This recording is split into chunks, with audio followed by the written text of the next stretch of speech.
Masana abwino alero lachinayi ndipo ndi nthawi ya nkhani kuchokera kuno ku MBC. Masanano muli ndine Secret Noah. Koma poyamba nayi mitu yake. Mayi wa dziko lino Madam Professor Gertrude Mutharika wayamikira Prophet Shepherd Bushiri kamba kothandiza bungwe la Beautify Malawi. Boma lapempha anthu akuchikwawa ndi nsanje kuti apewe mchitidwe ofalitsa nkhani zabodza zoti anthu ena akusowetsa ziwalo zobisika. Ndipo anthu mdziko muno lero akukondwerera ntchito za mtsogoleri woyamba wa dziko lino Dr. Hastings Kamuzubanda.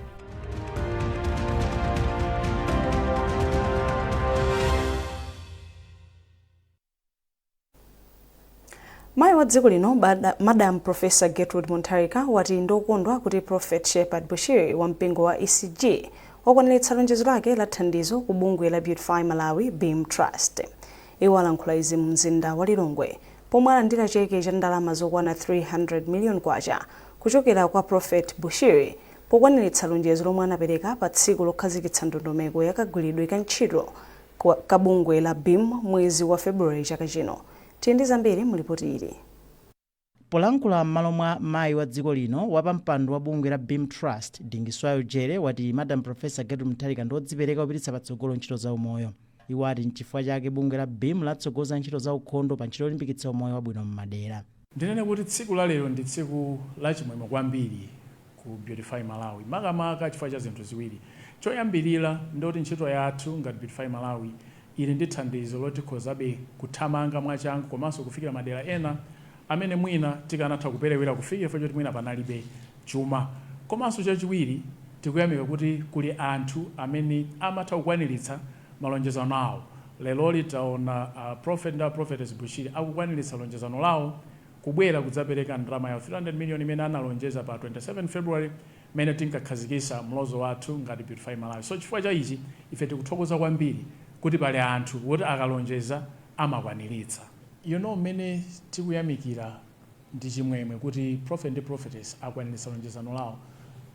Tingotengaponso mwayi kupempha kapena kulimbikitsa kukumbutsa kwa iwo anthu amene anatha kulonjeza pa tsiku limene tikakhazikitsa masomphenya athu kunena kuti mutakhudzika pa nthawi imeneyoyo ndi bwino kuti tikakwaniritse kuwafikira anthu amene munafunitsitsa kuti ife ngati Beautify Malawi tithe kukafika chifukwa cha thandizo lanu.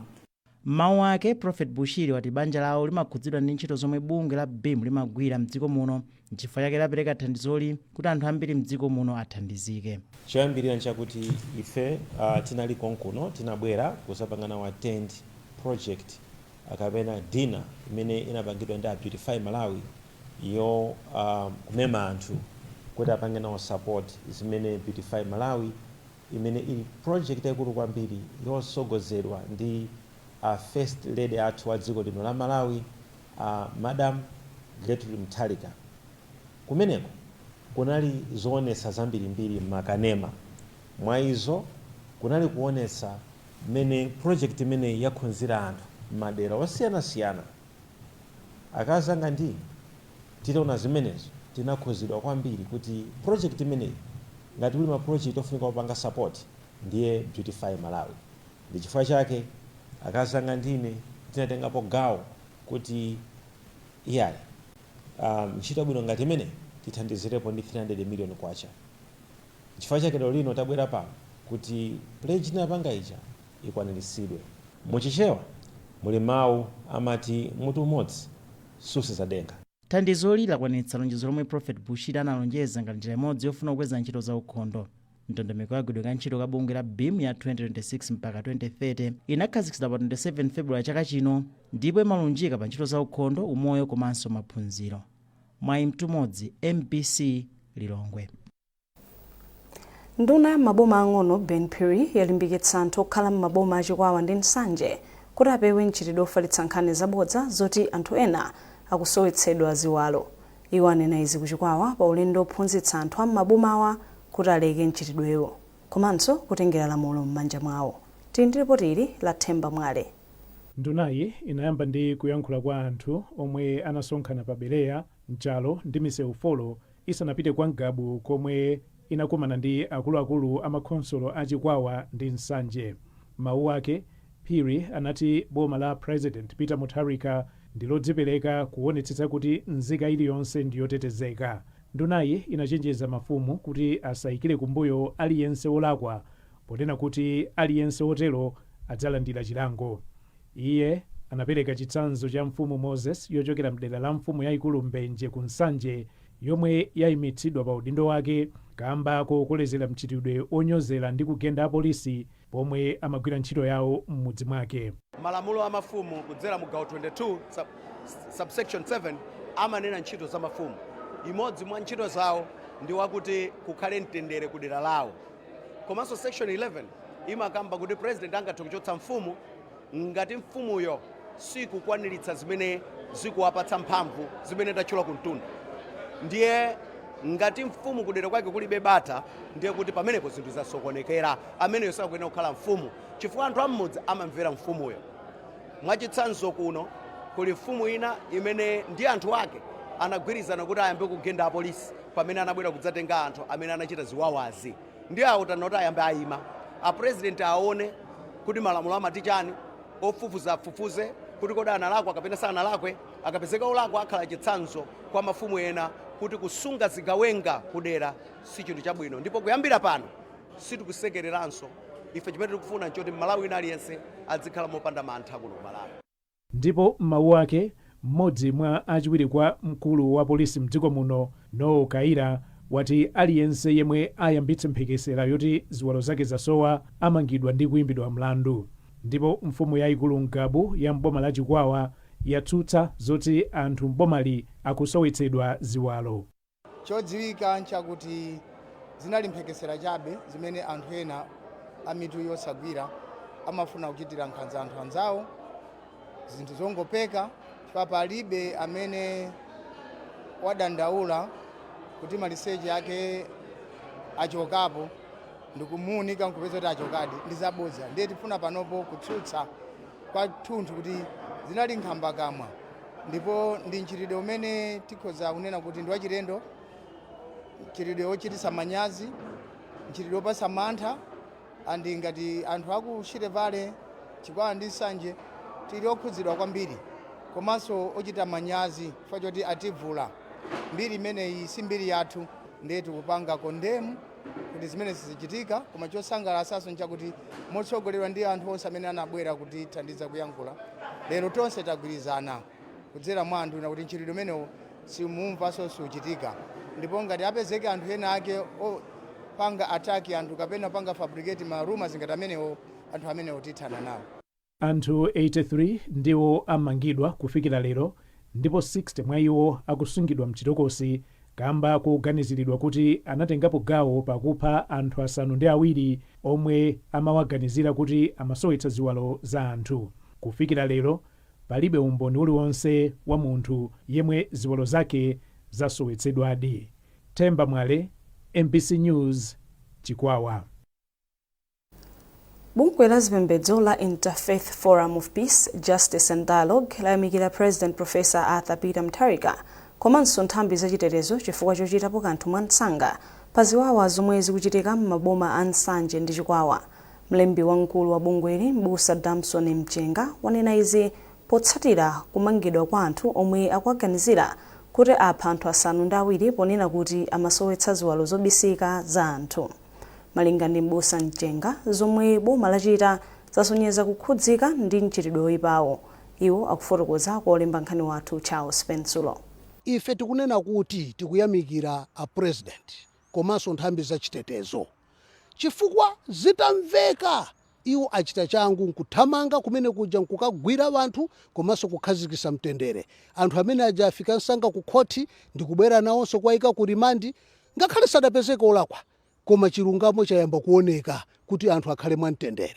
Zimenezo zapangisanso madera ena a dziko lino kuti anthu ayambeno kukondwera kukhala mwa ufulu chifukwa tindali ndi mantha kuti kodi zikachoka ku Nsanje zilowera kuti. Ifetu tikupempha Amalawi onse atsiye mchitidwe wongoganizirana, kupeka nkhani zopanda umboni, zinthu zimene zikhoza kubweretsa mavuto pa wina aliyense. Ndipo monga bungwe limene timanena kuti tizikhalirana mwamtendere, tikunena kuti ngati pali wina mwamganizira kachiteni ripoti ku polisi, osakhala kuti mutenge malamulo mwa inu nokha chifukwa moyo wina uliwonse ndi wofunikira kwambiri pa malamulo a dziko lino. Boma lati ntchito za Digital Malawi Acceleration Project zikuthandiza kuti anthu kuphatikizirapo madera akumidzi adzigwiritsa ntchito internet mosavuta. Nduna yazofalitsa nkhani a Shadrack Namalomba ndiyo inanena izi pamapeto pakuyendera momwe ntchitoyi kusinthira miyoyo ya anthu mu mzinda wa Blantyre. Chisomo Break wafika ndi zambiri mu ripoti ili. Cholinga cha ntchito ya Digital Malawi Acceleration Project DMAP yomwe ndi ya ndalama zoposa $150 million ndikufuna kukuza chiwerengero cha malo omwe anthu akhoza kupezako intaneti yaulere, ndipo ikufikira sukulu za boma zoposa 2000 komanso malo omwe anthu amakapezako zinthu zosiyanasiyana oposa 500. Poyankhula idayendera ena mwa malo omwe ali ndi intaneti yaulere monga msika wa Blantyre ndi Blantyre Library, ndunayi inati ndiyokondwa kuti anthu tsopano ali ndi kuthekera kotukula ntchito zawo za malonda komanso kupeza uthenga ofunika monga kumaphunziro ndi zina. Timeneyi ndi masomphenya a Profesa akapita mutali kuti tikafikira Malawi wonse pasanafike tikamatha chama 2030 80% Malawi tafikira ikuchita zinthu zabwino, ikutionetsera zinthu zabwino, ndipo ifeyo tathokoza World Bank amene akutithandizira ndi ndalama zimenezi. Inali ndi project ya $150 million panopa tikugwiritsa ka $70 million. Sikungofikira ngati malo ngati kuphunzitsa nyamatawo kapena kumene tinapita ku library kuja kumene tikugwiritsanso kwenikuja njira za makono zimenezi kapena kunsika ku Blantyre market kuja kumene tikupereka kwa anthu mavenda kamene akudzagula zinthu kapena ku airport kumene anthu akufika pa airport akafika nthawi yomwe ayambe kukhala ndi njira za makono tikuthandizanso mu primary school, mu secondary school komanso njira zosiyanasiyana kumudzi kuja kaya mapost kaya ndi kuchipatala kaya ndi ku polisi tikuyika njira zimene za makonozi. Cholinga chake ndi chakuti tidzithana kukumanizana bwinobwino uthenga usamavute. Mu mzinda wa Blantyre ndondomeko ya DMAP ikuthandiza kuti intaneti yaulere izipezeka ku msika wa Blantyre ndi malo ena zomwe zikupititsa patsogolo ntchito za malonda. Malinga ndi a Steve Majawa, mmodzi mwa akuluakulu oyang'anira msika wa Blantyre, ntchito za malonda ku msikawu zikupita patsogolo ndipo chiwerengero cha ogula chikukwera chifukwa cha intaneti yaulere. Ngati kwa anthu amene timapanga business mkatimo tili ndi mwayo kuti timatha kupanga post ma social media malonda amene tili nawo ndi zimatithandizira kuti tizipeza makastomala komanso anthu kuti ndi makastomala bwino zagula katundu amadziwa kuti kuli wifi yaulere ndi akamayuza muja amatha kukhala kanthawi akuyuza. The more akuyuza wifi ija amathanso kumagula tina masika. Ndipo imodzi mwa kampani zomwe zikupindula ndi ndondomeko za DMAP ndi ya Redback Stock, ndipo a Cuthbert Magawa ndi mmodzi mwa akuluakulu ku kampaniyi. Tinkayamba inayi ngati dzina chaka 2022 komano 2023 titakhala ngati tatengera kuti tikhale mmodzi mwa mahabu amene akuyenera kuyendetsa project imene ma training ndi zina ifeyo tinayi chiyambi cha kampani. Ndipo pachoka pamene popo chitithandiza ifeyo kupanga za ma systems kumapanga ma system kwa makampani ena monga china ICAM kupanga ubale ndi china ichengo kupanga ma systems ena ndiye ndi ifeyo timakhala kuthokoza kuti project imene inatiyambitsa pamusi pano prafika nayo patali. Ndipo ntchito za ndondomeko ya DMAP zinayamba mchaka cha 2019 ndipo bungwe la boma la Public Private Partnership Commission PPC ndiyomwe ikuyang'anira ntchitoyi mogwirizana ndi unduna wa zofalitsa nkhani. Chisomo Break, MBC, Blantyre. Mukuonera nkhanizi kuchokera kuno ku MBC ndipo masanano muli ndi Secret Noah. Tatiyeni tionenso mitu yake.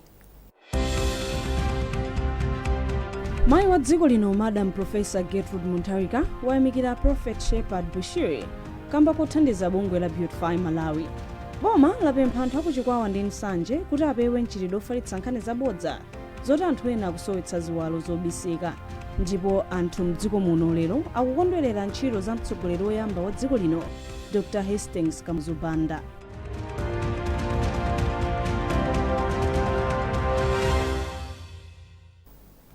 Takulandiraninso.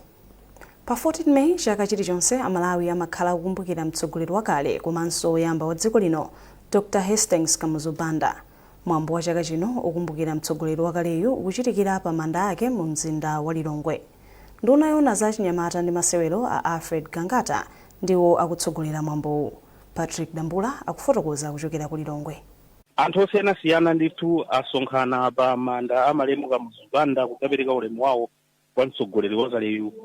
Malemu Dr. Kamuzubanda anamwalira mchaka cha 1997 atalamulira dziko la Malawi kwa zaka makumi atatu 30. Ndipo malowa pabwera anthu ngati nthumwi zochokera kuboma, akubanja, mafumu ndi ena otero. Ndiye chachitika pakadali pano nchakuti panali mwambo woyala nkhata umene anatsogolera ndi Alfred Gangata amene ndi nduna ya zachinyamata ndi masewero, komanso iwo akuyimirira mtsogoleri wa dziko lino Profesa Arthur Peter Mutharika. Ena amene ayala nkhata zawo ndi monga Akhumbize Kandodo Chiponda kuyimira akubanja la Kamuzu. Tinaonanso mthandizi wakale wa malemu Kamuzubanda Cecilia Tamanda Kasamira nawonso kuyala nkhata yawo.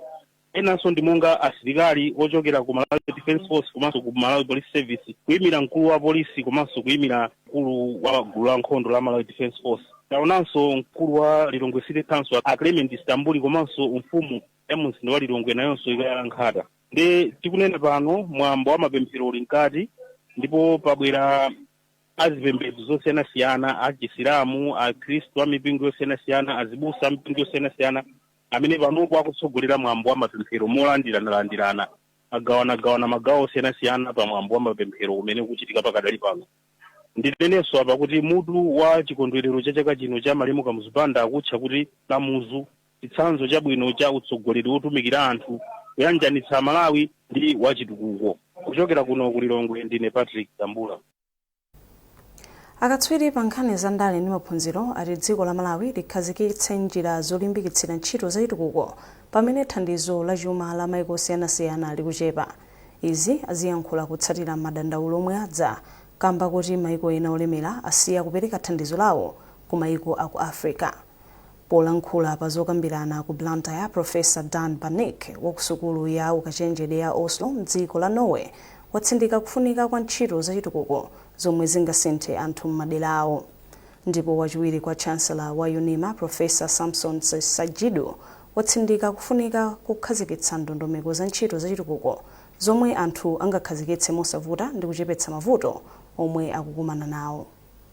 Ndeno makamaka kumano wa lero nkhani yake yayikulu ndiyo timene mukuziwira anthu zathu madonors amene amatithandiza dziko la Malawi akhala akuchosa monga ngati USAID munamva pakatipa yasiya kugwira ntchito mdziko la Malawi ndi maiko ena, ndiponso maiko ambiri monga ngati UK ndi ena otero amene takhala akutipasa thandizo kwa zaka zambiri akuchepesa olo kuchoseratu kumene. Ndeno tikufuna kuti tiyang'ane kuti kodi nanga ife dziko la Malawi tingatani kuti pamene maiko amene amakhala kutithandiza akusiya titani kuti tiime patoka, titani kuti zinthu zathu zitiyendere. Nga waukulu umene ndimapereka kwa anthu amene akuchita participate mu kukambirana ukuku ndi wakuti chonde tiyeni timasuke, tiyeni tigawane nzeru. Muli anthu ambiri ochokera madera osiyanasiyana, mabungwe osiyanasiyana, tigawane nzeru kuti kodi ngati ziko tingatukuke bwanji popanda kudalira thandizo choka ku mabungwe ena akunja. Komanso mabungwe ena akunja akamatithandiza, chithandizo chawo chingamakhale bwanji, chingamayankhulane bwanji ndi nkhumbo zofuna za ifa Malawi. Nduna za ulimi ndi chitukuko cha madzi yati boma likuchita kafukufuku pakagwiritsidwe ntchito kwa ndalama zokhudzana ndi ntchito zingapo za ulimi othirira zomwe zili pansi pa bungwe la Green Belt Authority. George Nkandawire ali ndi ripoti. Ntchito zikuluzikulu za Green Belt Authority zomwe zikukhudzidwa ndi kafukufuku kwa forensic komanso milandu ya ziphuphu ndi kuphatikizapo kampani ya sugar ya Salima, ntchito ya ulimi wothirira wa mpunga ya Nthola Ilola ku Kalonga mwa zina zambiri. Malinga ndi kafukufuku wa bungwe la Anti-Corruption Bureau ACB, ndalama zokwana 36.7 biliyoni kwacha zomwe zinkayenera kugwiritsidwa ntchito pomanga ndi kukonzanso mapulojekitiwa akuti zinatulutsidwa kudzera mapangano okayikitsa ziphaso zabodza za ntchito komanso malipiro otsatsata ndondomeko. Kafukufuku wa bungwe la ACB anapangitsa kuti akuluakulu angapo a Green Belt Authority komanso makontrakitala amangidwe. Posachedwa apa nduna ya zaulimi a Rosa Fachi Mbilizi inanena kuti boma lagwiritsa ntchito ndalama zoposa 20 biliyoni kwacha pa ntchito ya ulimi wothirira ya Nthola Ilola mboma wa Kalonga, koma ntchito zake zikuyenda pang'ono-pang'ono. Iwo anati boma lapitalo linkagwiritsa ntchito mapulojekitiwa ngati njira yobera ndalama zaboma. Factory ingokhala anthu sakugwiritsa ntchito, damu ija ingokhala mmene mwayionera muja palibe chimene chachitika, koma ndalama panopa zalowa zambiri mabiliyoni. Mpanda ndi umwe kuona wangokhala malata ukauka, koma ndalama za mpanda zinaperekedwa. Pakuyenera kukhala magesi a solar system mpaka pano sinabwere, koma boma linalipira. Ndi zinthu zomvetsa chisoni kwambiri. Ifeyo chachikulu ngati boma maso athu kwambiri ali patsogolo kuti project iyi tiyimalize, komanso tikuyenera kuti tionetsetse kuti kodi nkhani ya ndalama inayenda bwanji. Ndenkaona tikupanga forensic audit kuti tionetsetse kuti mabuku athu akhale clean, koma project ipitirire ndithu imalizike. Zimenezo sikuti zitiletsa kuti ifeyo tisamalize project, koma tiyesetsa ndithu amene ali olakwa amalawi aona kuti chinachitika ndi chani. Pakanali pano mkulu wa Green Belt Authority a Andrew Luwira anati pali zambiri zofunika kuti zichitike kuti bungweli likwaniritse maloto ake. Ingonena kuti pachitika zinthu zambiri, koma zambiri sindinena ifa chonena kuti mabunge owunika kuti chimene chikuchitika ndi chani akugwirapo ntchito. Ndiye sindikufuna kunena kuti mwina ndikambepo zinthu zambiri, koma kungonena kuti ndi zinthu zosasangalatsa kunena kuti lero mashina amenewa kapena famu imene sinathe. Ntchito ya ulimi wa mpunga wothirira ya Nthola Ilola m'boma la Kalunga ikamalizidwa ikuyembekezeka kuthirira malo osachepera mahekitala 1000, pomwe fakitala yogaya mpunga ikuyembekezeka kugaya matani 50 a mpunga pa chaka. George Nkandawire, MBC Karonga. Alimi omwe akukhala mbali mwa njanji yopita ku Mozambique m'boma la Machinga akusimba lokoma ndi ntchito yomwe akugwira pansi pa konsolo ya boma la Machinga yolimbikitsa kulima msewu, kulima mbewu makamaka zakasintha monga mbatata, chinangwa ndi nandolo. Cholinga ndi chokuti akakulula mbewuzi ziziyenda pa sitima kukagulitsa madera osiyanasiyana. Izi zadziwika pa chionetsero cha zaulimi chomwe chinachitika m'mudzi mwa Nihiya, dera la mfumu yaikulu Nsanama ku Machinga. Dave Uma ali ndi nkhani yonse. Gladys Fabiano wa m'mudzi mwa Nihiya, dera la mfumu yaikulu Nsanama boma la Machinga, ndi mmodzi mwa anthu omwe akupindula ndi ntchito yomwe ndalama zikuchokera ku World Bank yomwe akuyitchula kuti Trade Connectivity and Support Investment Program SATCP.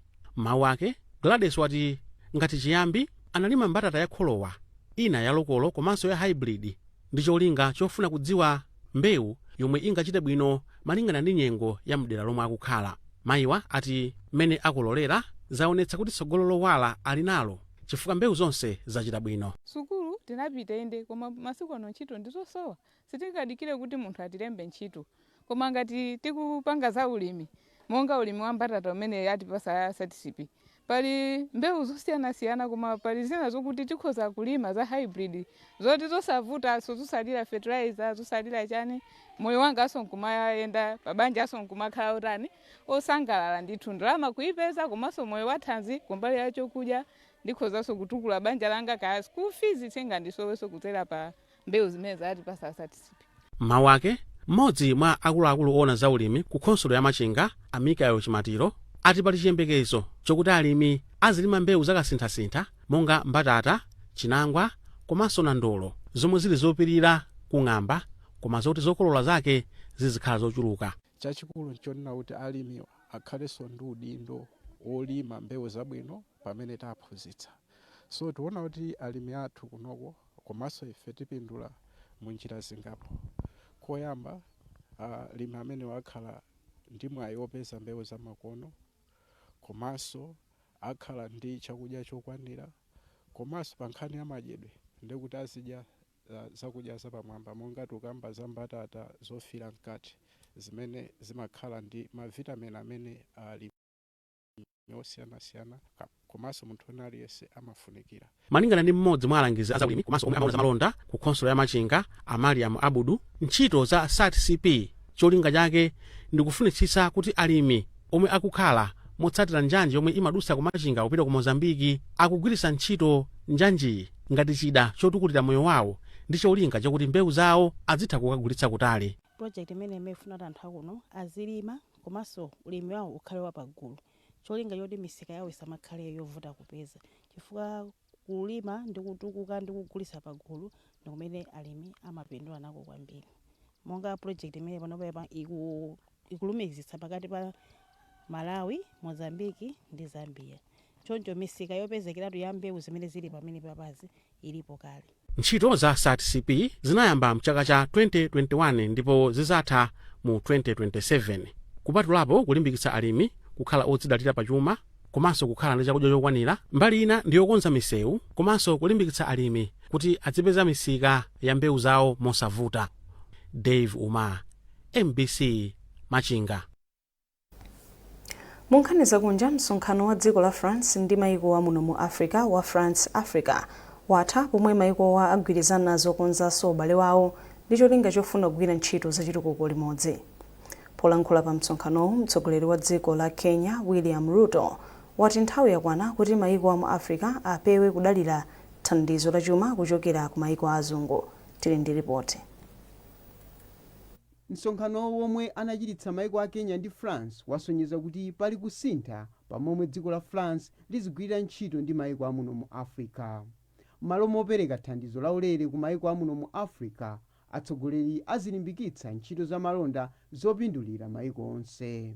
Mawu ake mtsogoleri wa dziko la Kenya William Ruto wati maiko amu Africa tsopano alimbikitse ntchito za malonda ndi maiko azungu kuti chuma chawo chipite patsogolo malo momangodalira thandizo lochokera maikowa.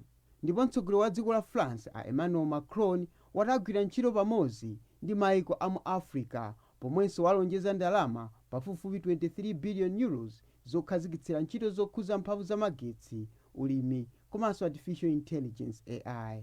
Msonkhanowo unachitika pamutu oti kupita chitsogolo ndi maiko amu Africa. Toson Magombo, MBC. Tikatele tamaliza nkhani zathu masanano koma tisanapite nayinso mitu yake. Mayi wa dziko lino Madam Professor Gertrude Muntarika wayamikira Prophet Shepherd Bushiri kamba kothandiza bungwe la Beautify Malawi. Boma lapempha anthu akuchikwawa ndi nsanje kuti apewe mchitidwe ofalitsa nkhani zabodza zoti anthu ena akusowetsa ziwalo zobisika. Ndipo anthu mdziko muno lero akukondwerera ntchito za mtsogoleri woyamba wa dziko lino Dr. Hastings Kamuzubanda.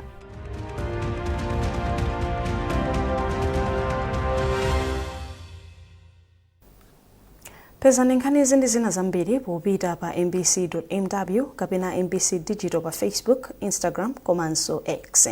Munali ndine Secret Noah, masana abwino.